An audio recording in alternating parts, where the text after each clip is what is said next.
Hello. Today I'm drinking a glass of whiskey, not a full glass, obviously. I'm not uh, an alcoholic, I guess. Just a little bit, just a tiny bit to get me in the mood. To get me in the mood for this episode. I want to go to deeper thoughts, more philosophical. Things that from time to time cross my mind, things that I want to share with you. It all starts with Pablo Escobar. If you don't know who he is a famous drug dealer, narco trafficker. He's dead. But you can see a lot about his life on a quite famous TV series called Narcos. You can watch it on Netflix. The series is really good. I really like it. And when I first started to watch it, I was kind of hooked, and I'm still. I've rewatched it many times since then. In the first season, especially, you kind of see Escobar as an anti-hero. You, as the viewer, kind of empathize with him. You consider him the hero. And I remember once, the first time I was watching Narcos, I was discussing this with a group of friends, and there was someone from Colombia there.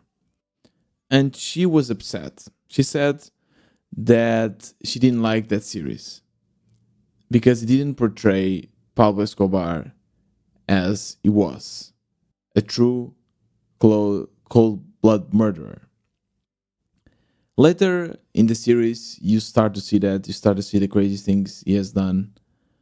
But she said that in the series, they focus too much on the fact that he's a family man, that he treated his family really well. He had one affair, but even when they portray that affair, they show it as a political thing. He actually hooked up with this journalist because he had interests. He wanted her on his side. She was really upset, my friend. She was really upset with that because she said that that's not true. That narcos have this macho culture, the culture that man must be strong, that man must have multiple women, that they must provide for their family, and then they must always be respected. And if people do not respect you for your kindness, for your skills, then they should fear you. That's a very macho culture, isn't it? However, it's not a culture that we are unfamiliar with. I know that society hasn't been, and is still not, is very much, how do I say, fair to women. That's for sure. There's a lot of things that we can still do. There's a lot of bias. There's a lot of bias growing up as a woman that we as a society still have to overcome. However, there's also a lot of bias around men. Growing up, and I don't know if you're a man, if you have heard that, but I've heard this multiple times that man needs to protect the family. I remember even when my father was not around, people telling me that now I was the man of the family, I had to stay and protect, which makes no sense.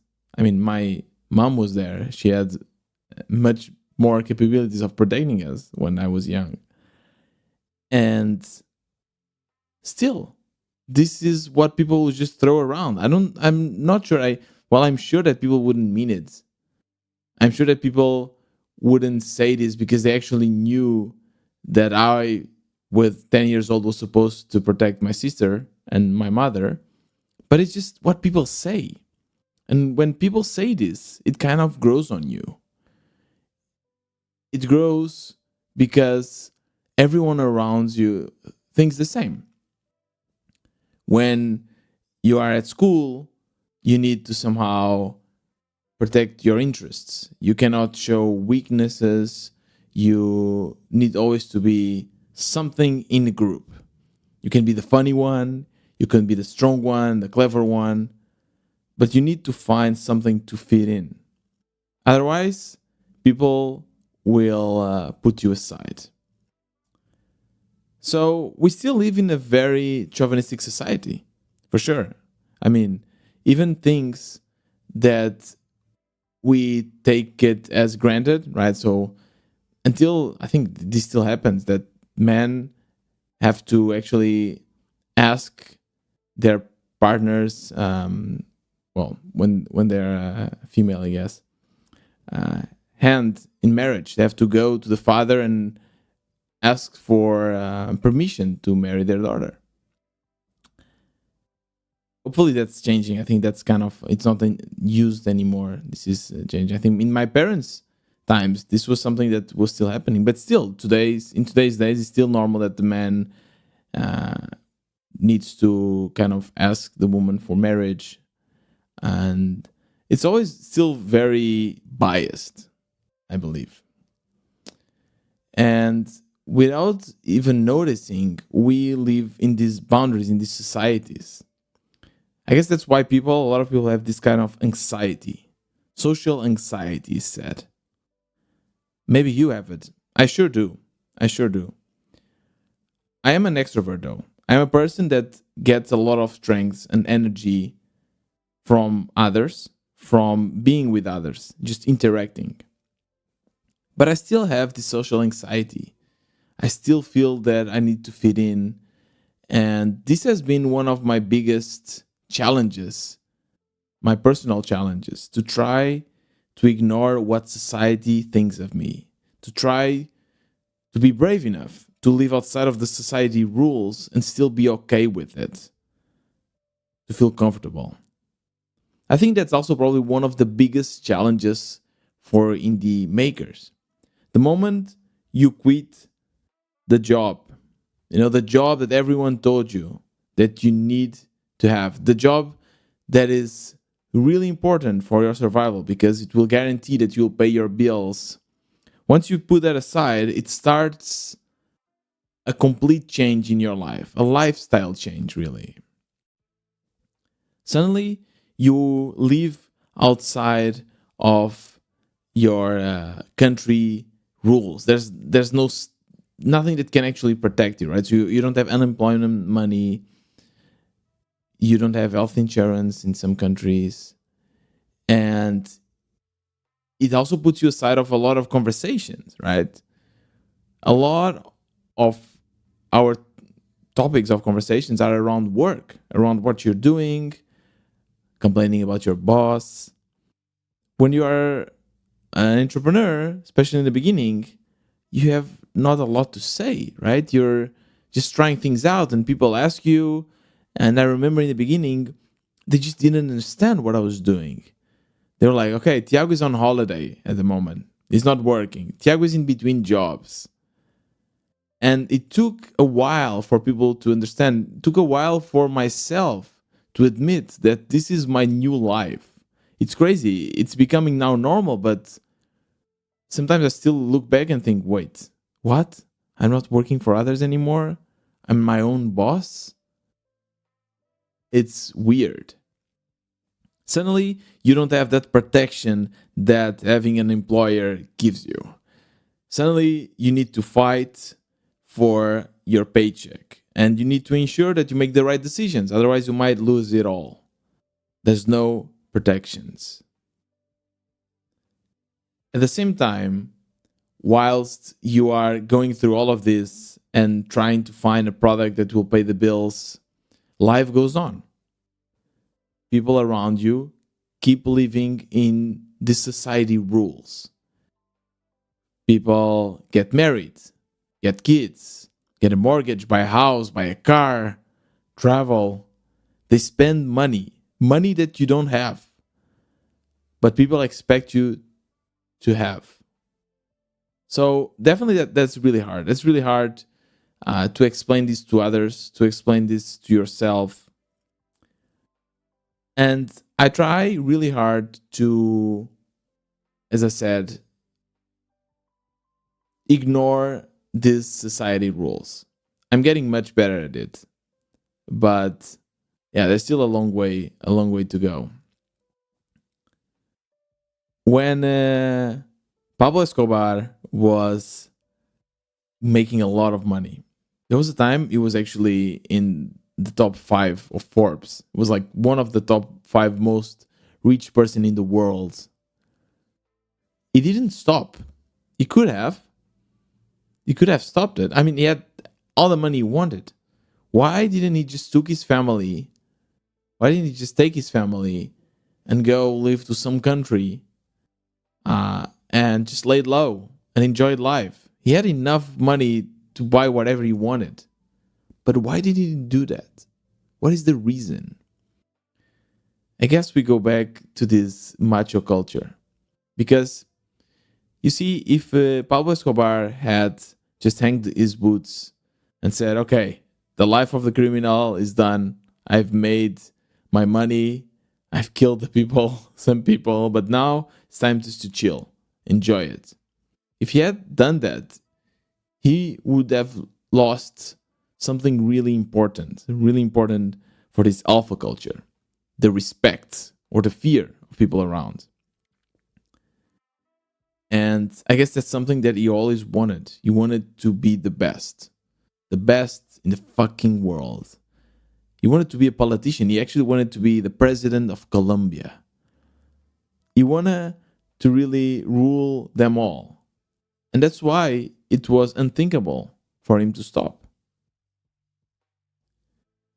When I decided to do this indie hacking thing, I think I told you that my main goal, and this is still true, my main goal was to make enough money to be able to pay my bills and still save a little bit. Like in the end, what I just wanted was the salary, the same salary I was getting as a developer. If I was able to do that with my own projects, I would be really happy.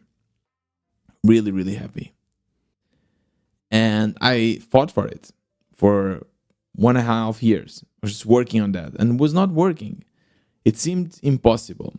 I felt that I was learning a lot, but I was not achieving what I wanted. But then, you know what happened?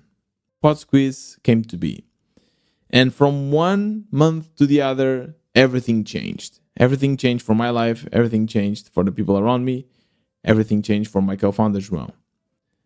Suddenly, without any notice, we start getting paid. We start getting a product that actually people were willing to pay for. And we went from not being able to pay the bills to being able to pay the bills to actually having savings in the end of the day. All of this in just 2 months. So now there's a question in the air, right? What shall we do? What should be our next steps? Yesterday, I went to a meetup, my first indie hackers meetup in real life. I've done a lot with the community online. I love those. Actually, one I did today. But yesterday, I did one that is organized by another community, the Ramen Club. I've talked about them. Is one of the other big communities for indie makers. It's managed by a guy, an indie hacker called Charlie, and he was here. He was here in Lisbon just for 3 or 4 days. He lives in London, but he was here, and he DM'd me on Twitter, said, Tiago, let's meet up. I said, sure, when are you going to do it? And he actually told me that they were doing this meetup and we should definitely meet. I said, yes. I went there and it was a blast. Really, really fun. I met a lot of other indie makers. I showed them my Stripe notifications. Everyone laughed because it's a place where I could actually show that and people understand. Whereas when I show this to others, well, they don't really get it, do they? And Matt was there. I don't know if you remember Matt. I interviewed him in the podcast. He's one of the hosts of the Something to Startup is the name. And he was here. He's actually here now in Lisbon. And he was there. He actually introduced me to a bunch of cool people. And he was just speaking about Podsquiz to everyone. It was just like, hey, and this is Tiago. He's doing Podsquiz. It's amazing, and it really inflated my ego. And then I was just sharing about Podsquiz, and I was sharing about this. What I'm just telling you now, that I don't know what to do, what we should do, what should be our goal. There was someone there that she's a CEO of a company, and asked her, like, when you reached this point, like, what did you do? What was the reasoning behind your next steps? And she just asked me, well, what do you want to do? Great question, right? What do I want to do? You know, part of me is okay with just making this goal that I told you, just the salary I was making before starting my indie career, and then just chill, maybe start some other projects and be able to relax. But the other part of me, I guess the alpha part of me, wants to conquer the fucking world. I just want Pod Squeeze to be the go-to tool for every podcaster. You know, the place that everyone, it's obvious for everyone that has a podcast. Everyone knows, okay, you need to use Pod Squeeze. I want to go into all the markets. I want to grow this company. Part of me wants to do that. But I wonder if this is the right decision. I wonder if this just me somehow following what society says people should do. To always aim for more and more and more. And to be quite honest, that's not what indie hacking is about. Indie hacking is about sustainable growth, it's about happiness, it's about a good balance between your life, your work life, and your personal life. And I still want to do that. So, how can we have both? How can we have both? One of the ideas I've been having is to bring other people to help us. You see, our product now is quite mature, I believe. Most of the most important features are there. There's quite a lot of things we can still do. Don't get me wrong, but the product is working and it's working well, which means that our main focus now is marketing, is growing this to every podcaster, to every market. Just for you to understand, last month we made around 40,000 minutes or 50,000 minutes only in the English language. Can you guess how many minutes we did for French or Portuguese? 1,500. That's nothing.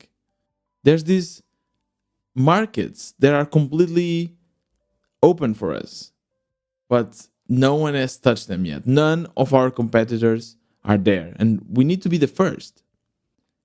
So one of the ideas I had was to bring more people to PodSqueeze, to bring people to help us conquer these markets, people that have marketing skills that João and I still do not possess. And to be quite frank, we don't really want to. The work will be writing content. The work will be reaching out to people, reaching out to influencers, doing press releases, whatever it works to share the Pod Squeeze word. But then there's another issue, which is people do not want to work for free. Crazy, right? But we don't have money to hire all these people, right? And if we want to do so, if you want to pay them, we need to raise money. But raising money takes us out of the bootstrapping path and brings us more close to the VC. Brings a lot of stress. You need to give part of your company away. So what is the indie way? What is the way that we as indie makers can do this and make it scalable? And here is my idea. Tell me what you think. Just share your profits. João and I share our profits. We don't know if tomorrow we'll get new clients coming in. We don't know if next month or in a year from now the company will be up. There's a certain degree of risk, but also great reward. We are building something that is ours and we are getting all the money we can. I mean, it seems virtually unlimited. So that's what I pitched to João. I told him, hey, let's just try to bring people and tell them that this is their role. They need to be entrepreneurs. They need to be partners. They will have full flexibility to do whatever they want to bring PodSquiz to their market, and we give them a percentage of the profit that this market is making. And it's not a small percentage. We're going to give 50%. 50% is a lot. I'm confident, but this is me, very optimistic.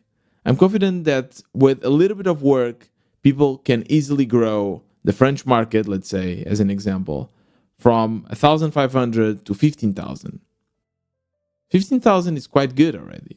It will already pay around maybe 2K, 2.5K, which if we share 50-50, this person will get 1,000 something, which is good. I mean, it's not amazing. It's not life-changing money, but this is just the beginning. This is just what we have done in a month or two. If you work for a year, maybe you can make much, much more. But there are risks. There are risks for us.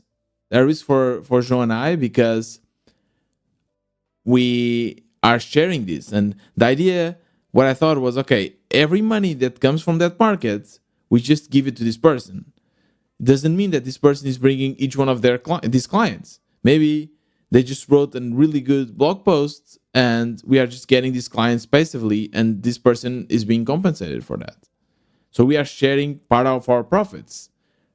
The profits that were really hard for us to gain in the first place because we had to fight a lot to get a product that actually works. At the same time, this person also has risks, right? What if it doesn't work? What if we just kick them out after a month or so? They need to trust us. So naturally, when I pitched this idea to João, he said that no one would go for it.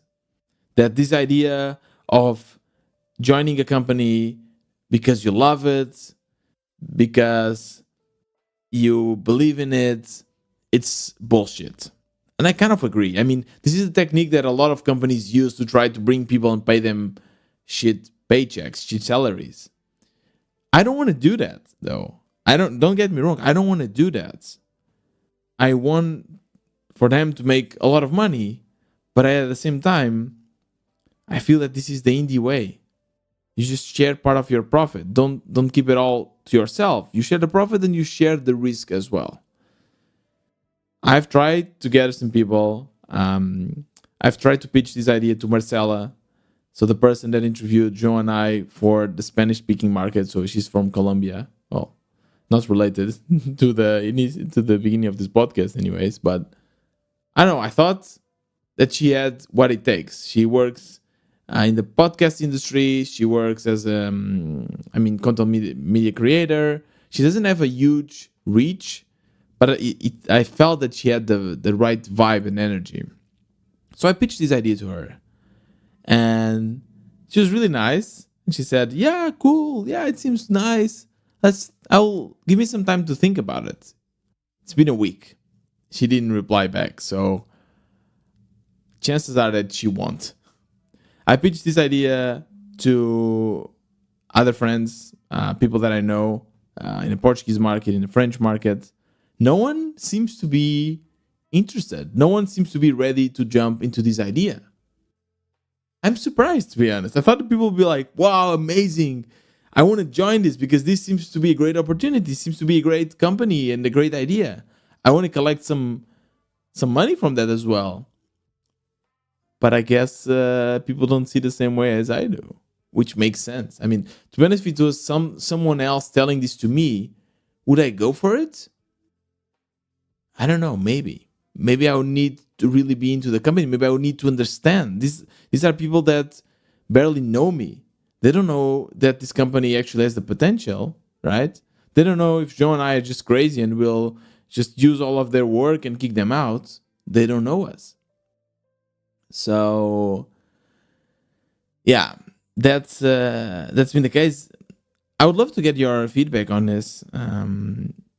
What do you think? Is this a good idea? Is this a way to get indie companies to scale up, to just share the profits and get more people into it. And what happens if we decide to sell? Because these people, they are not getting part of the company, they're just getting part of the profits. If we kick them out or if we sell the company, they are left with nothing. Of course, that we can think about other ideas here. We can always pay them until the end of the month. We, even if they leave, we can, as affiliates do, yeah, have a runway and say, okay, until the end of the month or until the end of the year, you still get the profits that the market is giving. We can do that, but that's again a risk for us. So a lot of things to think about. I'm comfortable with this solution, obviously, because it's less risk for us. This person that I talked with in this indie meetup, she had a different approach. She said that at some point you need to be comfortable with making these tough decisions. You need to be comfortable with spending money to make money. You need to be comfortable with spending 60K a year to hire a developer or hire someone to work for you. I don't know. Is this the way? I go back to what society thinks, because people will tell you that things are need to be done in a specific way because they don't know that there's another way. They don't trust it. I don't know if this ever happened to you. It happened to me so many times that you ask questions and a lot of people say, no, that's impossible. You cannot do that. But then you do it. And then suddenly they're like, hey, how did you do it?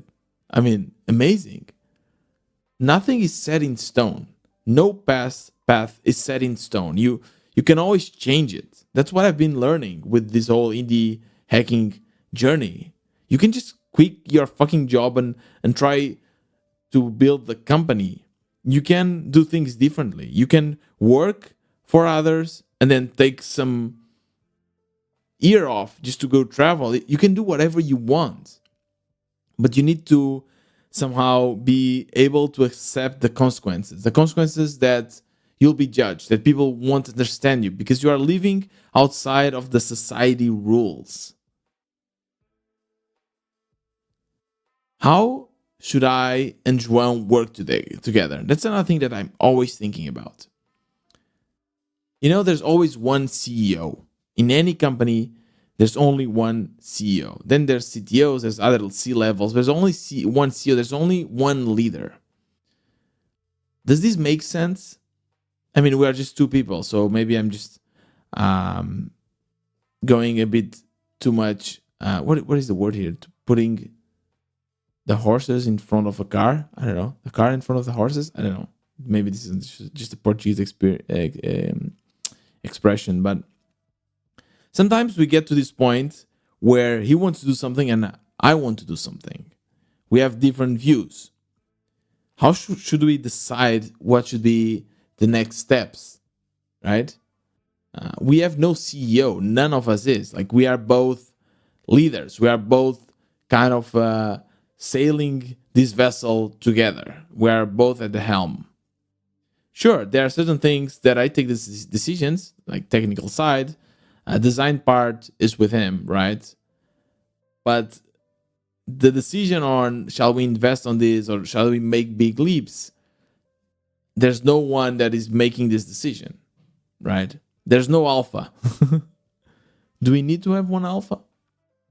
I don't know. I feel that being alpha, being this culture is stupid in a way, isn't it? So many times people got into trouble because they couldn't just let go. You are walking down the street, someone pushes you, someone says something to you, complains about something you did, whatever. You can just ignore it. Nothing will ever happen. You'll just continue with your life, forget about it, and be happy. But a lot of people, they will just want to answer back. They want to fight back, and sometimes that will cause fights, that will cause stress, a lot of things that you don't need in your life. But why do we do this? Because we cannot let go. So one exercise I've been trying to do, and it's been hard. I have to be honest, it's been really hard, is not letting these things affect me.